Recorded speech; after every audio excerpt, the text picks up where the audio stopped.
Welcome to episode 36 of Communicast, a communication skills podcast. I'm Scott D'Amico, president of Communispond, a global communication skills training organization. If you've been enjoying the show or find this conversation beneficial, please take a moment to leave us a rating or review. In this episode, I'm talking with Projjal Ghatak, who is the CEO and co-founder of OnLoop, where he envisions a world where work is designed to make people better while getting things done. Check out the episode here. Projjal discussed the importance of expression and influence in communication. We also chat about how to prepare so that you can easily adapt to your audience and how the world of virtual work has changed how leaders need to lead. I hope you enjoy. Projjal, thank you so much for joining me today. I'm really looking forward to this conversation. Definitely interested in the work that you're doing with your current company. But before we jump into all that, maybe paint the picture for the listeners a little bit about your background, career journey, and then ultimately what is that you're working on today. Sure. Thank you, Scott. Thank you for having me. Today I'm dialing in from Singapore, which is where I live at the moment with my wife, but really sort of have had a global career over the last sort of 12 to 14 years. I first started out in Asia, so I grew up in India and went for undergrad in Singapore and worked in management consulting at Accenture for a few years in Southeast Asia before moving to the US for business school. And then after a couple of years in finance in New York and some internships in Latin America, made my way back to Asia. And so been sort of around the world a couple of times, but Singapore is home today. Perfect. And the company, maybe jump into a little bit, the company that you're leading today and really what brought you to that. Yeah, so I run a company called OnLoop that we founded in 2020. And OnLoop was born largely from personal pain. And so right before starting the company, I'd spent close to 4 years at Uber in a variety of roles, both on the general management side, on the strategy side, as well as the BD side. And I was quite frustrated with both the practices and the tools that me and my team were subject to when it came to anything sort of team related or talent related. So be it recruiting or performance management or learning and development, it was typically processes and tools that we tended to not like. And that made people run away from things like goals, feedback, development that are actually quite critical for each person's career. But the way they've been practiced in organizations left much to be wanted. And so, we sort of were born in the pandemic as we sort of shifted to this new hybrid normal to try and rethink a lot of those practices from scratch. Fascinating. Yes, I know throughout my career, going through those performance management cycles and just the tools and the cadence of them were always somewhat felt forced, felt cumbersome. So it's great to see some innovation in this space to really try to bring about engagement and really keep people moving along and kind of keep them encouraged and growing and developing. So as I think about what you've shared, a couple trips around the world, working in management consulting, finance, tech startups, rapidly growing companies, and then growing your own company, I would imagine that you've come across some folks that are pretty outstanding communicators, and then maybe folks on the other end of that spectrum where probably not the best communicators. When you hear the term communication skills, or maybe that this person's a great communicator, what are you envisioning, or what comes to mind for you? Yeah, I mean, two things come to mind. One is obviously expression. Communication is how, from the earliest days, we've learned to express what we feel or what we want or what we want to get out. And then on the other end is influence and being able to, whoever you're communicating to, being able to inspire some action. And that action might be feeling understood, or that action might be going to war, or that action might be working 24/7. Whatever that might be, I think when people communicate, there is a inward sort of manifestation of expressing something, and then typically on the audience side, trying to influence or drive some outcome. So I would think of, and that's a great perspective. I don't think I've had anyone really position it that way before. This idea of expression and influence. I think you're going to have one or both of those together, right? It's hard to have one without the other. Hard to be influential without really being expressive. And as I think of expression or being expressive, two components to that. One, Mm, really putting yourself out there and sharing and being expressive as to what you want. And then I believe matching that with your communication style, meaning as you're expressing something that's a deeply held, very sincere belief, making sure that your tone, posture, body language, gestures, all that is really matching. Is that, am I kind of picking up? Is that what you're going for there, or? yeah, I mean, I think at some level we all have our own styles, and for me, what speaks most often to me in a communicator is when it feels authentic, and when to your point there seems to be alignment, and with some people that is loud and boisterous, with some others it's humor filled, with some others it comes with a very clear narrative and a story, and I don't think that trying to be someone else really sort of solves the problem. I think we each have to find our authentic way to come across with a message to land on the other side. Projjal, I'm glad you brought up authenticity because that's so important when communicating. Because if you're not that naturally loud, boisterous type of person, or maybe you just don't have a strong sense of humor and you try to work jokes into maybe communication or presentation, oftentimes those are going to fall flat and have the opposite impact when you're trying to be somebody that you're not. And I think really the magic for communication does happen is where there is that authenticity. There's the match between what you're saying and what you're doing, and then all of the other components that go along with that. Love that. As you think about the environment that we are in today, dramatically different from several years ago, pre pandemic, to really where there is this hybrid workforce now, this hybrid working mode where I might be in the office 3 days a week or at home. I'm traveling some, maybe I'm exclusively remote. My colleagues are exclusively in the office. What are some of the skills that you're seeing that really are critical for success today, really when it comes to this area of communication? No, thank you for asking that. And obviously, we spent a lot of time thinking about that as we think about our product in the context of hybrid teams. But one of the things that was much easier to do in an in office world was to drive everyday clarity in terms of what was going on, as well as bring visibility to the work that people were doing. And if you think about sort of the burnout pandemic and why people have been more burnt out through the pandemic. Yes, some of it is people working hard, but it's more around not feeling successful and not having a clear feedback loop around things are moving in the right direction.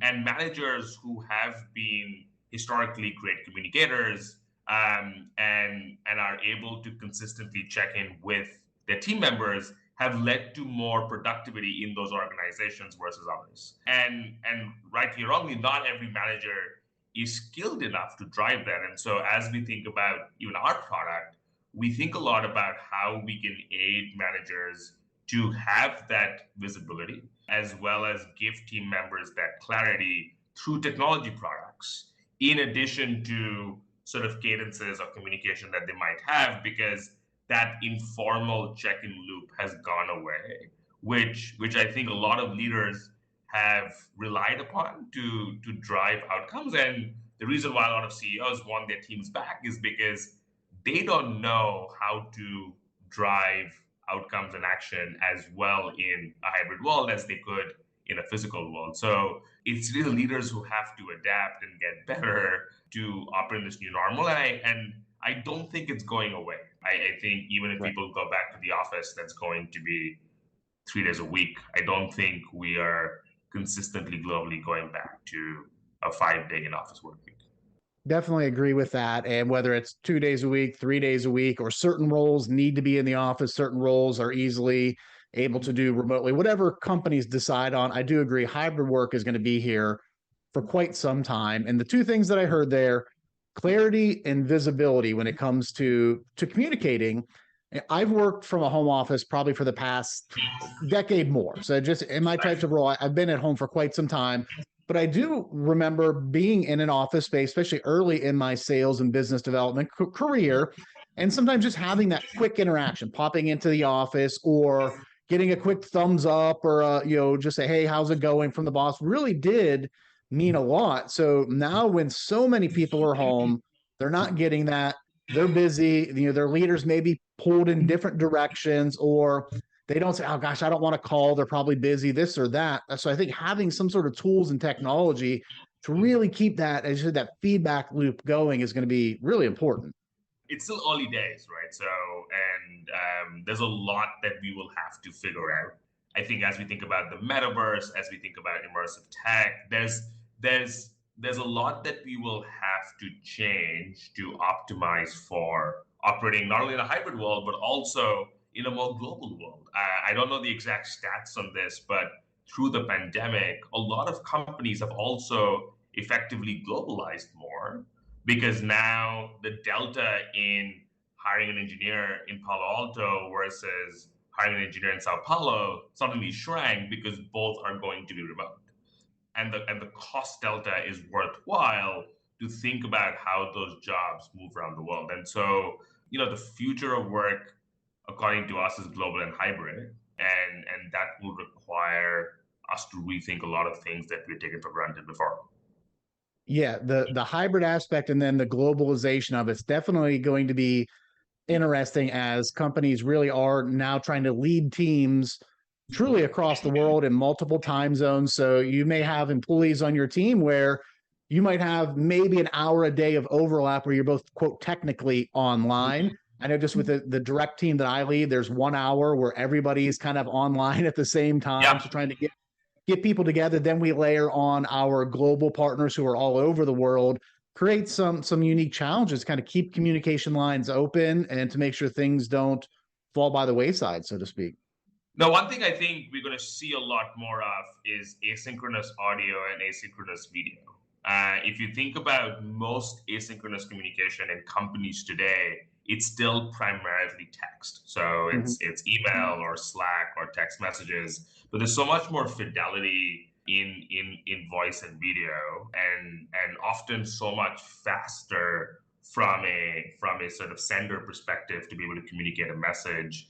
Obviously, we've seen products like Loom sort of really take off in that sort of asynchronous video space, but I think a lot more is going to happen there. And as we think about sort of generative AI technologies also being able to easily translate between voice, video, text almost seamlessly. And so we live in exciting times with regards to the future of communication, especially at work. And I'm even seeing it now just from a sales perspective and more so even an inbound sales perspective where rather than getting a cold email, I'm getting a video from somebody. Somebody's sending a videos coming through. And there's definitely some pros to that where you really can get your message across, I think, more purposefully, bring in the empathy to it and just really get your passion out for what you do. So I do think there's a lot of opportunity out there. For sure. And it's a great idea. We actually haven't tried it, but maybe we should. And I think you can really stand out if you're a good communicator. Exactly. That's a key part to it. As you think through your career journey and the success that you've had, like I said, working for a number of high profile organizations, starting your own business now, what skills or what communication skills really would you attribute your success to?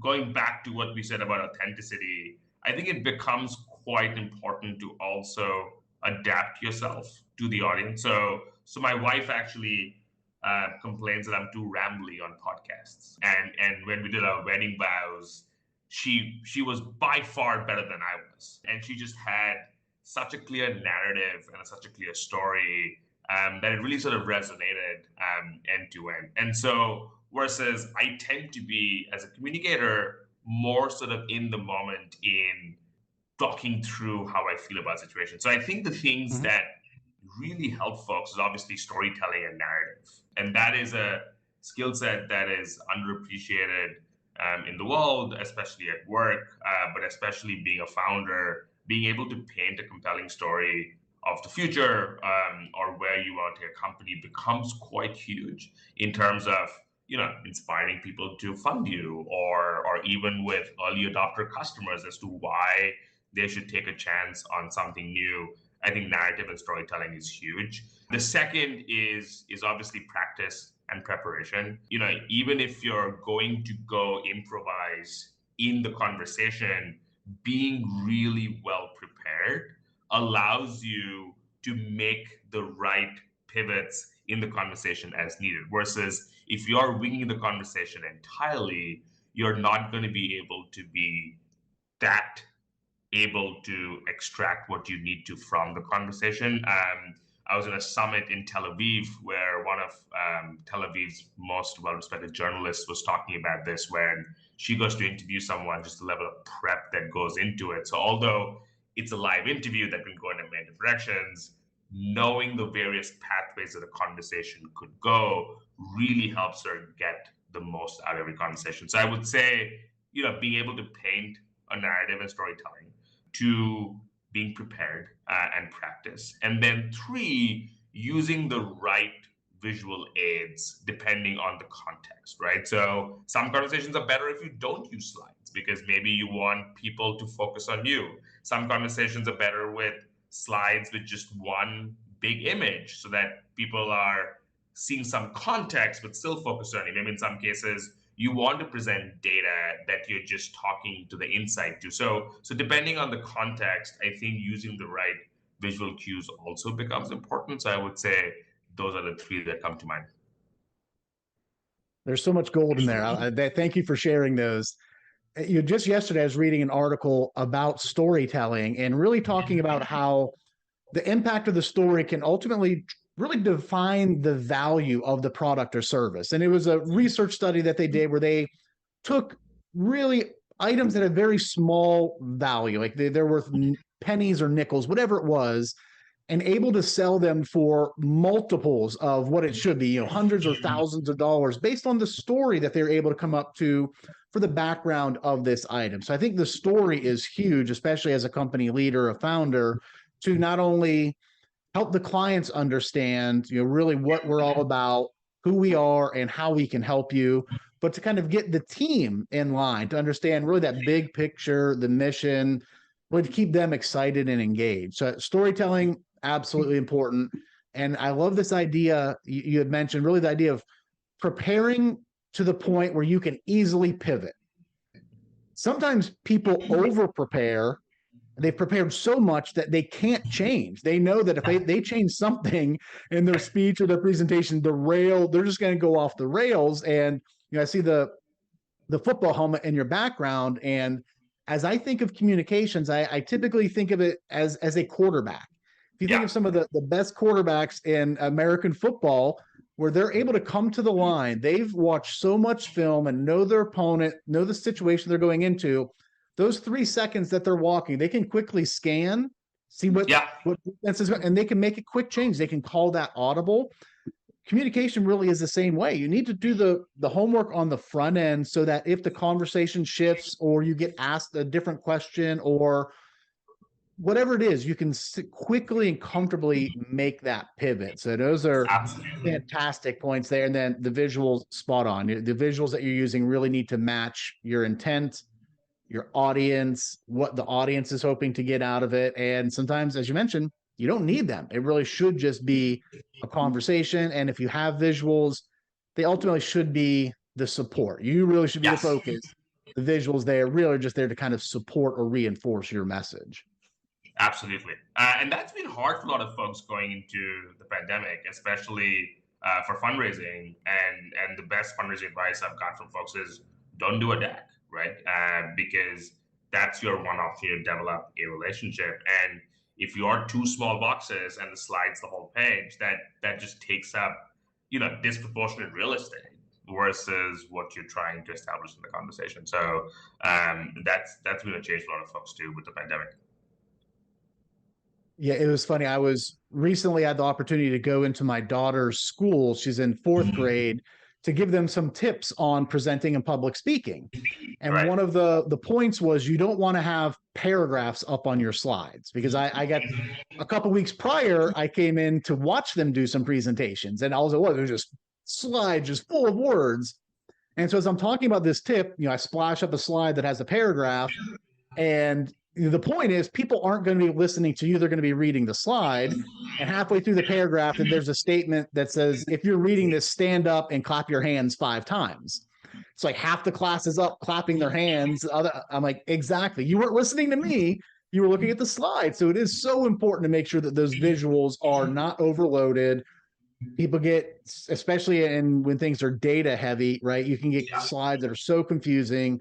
People tune you out and they're just trying to figure it out on their own. No, totally, 100%. As you think through your journey, who has been somebody that has influenced your communication style? Maybe what have you taken from them and tweaked and made your own? I spend the most time thinking about sort of voice communication more than written communication, almost to a fault. I think I should be writing more, but I sort of lean on talking, and I listen to a lot of podcasts. And so I've seen that over time, people I listen to that I might resonate with or agree with tends to also percolate into how I might talk.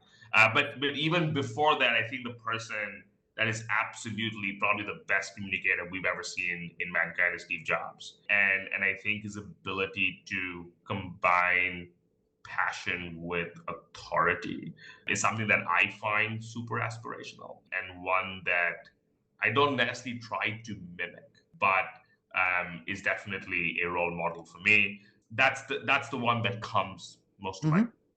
And I would say 2 other things that really jump out to me around Steve Jobs was, one, just a masterful storyteller, being able to use stories and related to the benefits of the technology.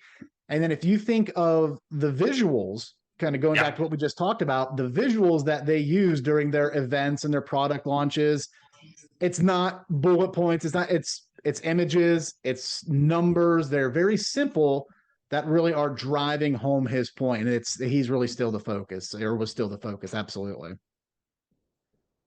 As we wrap up here, what closing piece of advice would you have for somebody that is, maybe they're looking to go into business for themselves, maybe they're coming out of school, going into their first job, mid-career, making a change? What advice would you have for them around communication skills and the role that they can play in their career journey? Yeah, no, I was lucky when I was in high school to be a debater, and debate sort of creates sort of a platform and a sort of practice that teaches you how to communicate more. I think every person should pick, be it debate, be it Toastmasters, be it elocution, be it improv, be it theater. Like pick something that sort of puts you in front of an audience and requires you to communicate a message or elicit a response. I do think that human communication, especially human to human, will remain one of these things that robots and AI won't take over. And so I couldn't underscore the importance of it, and actually investing the time and resources to take on a hobby or an activity that does tend to hone that on a constant basis. That is spot on advice. Love hearing that. It is so important to get those opportunities to practice, to learn, reflect on it. If possible, when you're doing these things, record yourself, whether it's audio, video, so you can start to see things, pick up on things, little cues where you can make tweaks, make changes. The earlier you do that, the better, just because, one, you're going to have more opportunities to practice and get better, but it's going to help you identify, where am I most nervous, or where is my biggest area of opportunity. And I think back to when I was in college, I went for an education degree. I was a teacher. I had my first 5 years of my career as a high school teacher. I didn't go in and get in front of a classroom until, I believe, halfway through my junior year. Right. I thought, I was like, gosh, what if I was terrified of this or just didn't like it or fell apart? I just spent 3.5 years not knowing. So the earlier you can get in front of an audience and practice those skills, whether it is through debate or doing public speaking or improv, we have a lot of our facilitators that come out of improv backgrounds. Those opportunities will be invaluable throughout your career. Absolutely agree.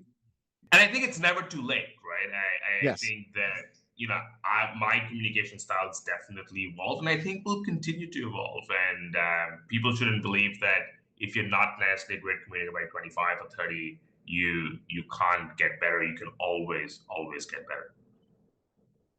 100% agree. Projjal, thank you so much for joining me. Really enjoyed the conversation. I hope you have the great rest of your day. No, thank you for having me. This was a lot of fun. Take care. Thanks, Scott. A special thanks again to my guest, Projjal Ghatak. I found Projjal's comments about how leading a virtual hybrid workforce has really challenged a lot of leaders who don't quite know how to provide clarity and visibility in this new world. In order to be successful, leaders are going to have to be able to adopt their communication style and methods to the changing environment. If you haven't already done so, please be sure to subscribe to Communicast so that you can be notified of new episodes. Thanks, and have a great day.